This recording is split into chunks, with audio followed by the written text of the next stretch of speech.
Secretary Cardona has been consistent that calls for genocide must never be tolerated and that anti-Semitism can include anti-Zionist statements and that university leaders have the responsibility to act when students feel unsafe on campus. He and the department are acutely aware that many find the chant threatening and anti-Semitic. Students should never feel unsafe on campuses, and the department's Office for Civil Rights will continue to investigate universities to ensure they address a hostile learning environment to ensure that the safety of all students. Is this an appropriate response, Congresswoman? No, it's not an appropriate response. The American Jewish Committee has said in their glossary of how to translate terms into that are hate speech, and this is one of those. People know that. He's acting like the president of Harvard and the president of UPenn and MIT, where they can't clearly say what is hate speech or what is defined as anti-Semitic. And this is definitely anti-Semitic. You know, this is on top of all the incompetence in the department. And I think the secretary should resign as a result of not just the statement, but everything else that he's done. The statement is on top of his other incompetencies. The students should feel safe, and they should know that their Secretary of Education is concerned for them.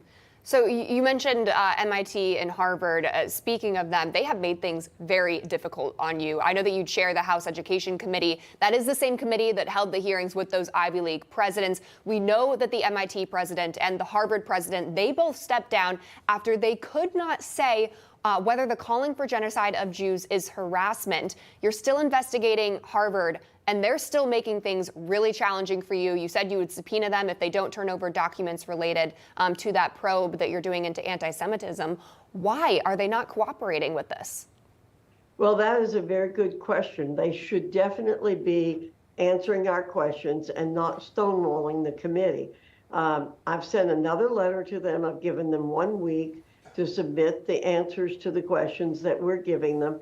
And if they don't comply, then we will subpoena the records. They know we have that authority and we will use it.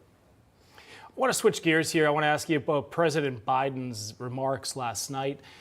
North Carolina Congressman Greg Murphy, who's also a doctor, said, quote, special counsel Herr said Biden is, quote, well-meaning elderly man with a poor memory. His present mental and physical condition should preclude him from being the president of the United States. Do you agree with that assessment? You likely watched those remarks. The reports out there. What do you make of this, and should the president step down? Well, I know Greg Murphy very well, and we're good friends, and I respect him a great deal. I will tell you that the report was very troubling. When I saw pieces of it yesterday afternoon, and then I saw that the president was going to have the press conference, I wanted to watch it to see how it would go. But it affirmed the report. I think our country's in sad shape right now with the president in the mental and physical condition that he is in. He does not seem capable of taking on the duties of the president of the United States.